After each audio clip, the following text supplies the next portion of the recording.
পুকুর পাড়ের আম গাছ। গ্রামের মাঝখানে একটি ছোট পুকুর। পুকুর পাড়ে দাঁড়িয়েছিল একটি পুরনো আম গাছ। রিঙ্কু প্রতিদিন স্কুল থেকে ফিরে পুকুর পাড়ে বসতো। সে খুব রাগী ছিল, একটু হলেই বন্ধুদের সঙ্গে ঝগড়া করত। একদিন সে রেগে গিয়ে আম গাছের গায়ে ঢিল ছুঁড়ল।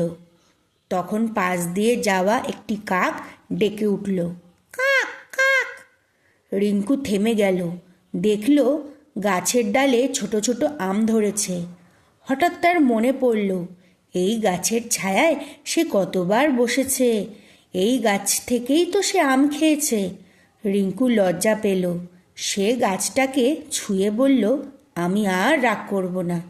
সেদিন থেকে রিঙ্কু যখন রাগ পেত তখন সে পুকুর পাড়ে এসে চুপ করে বসত।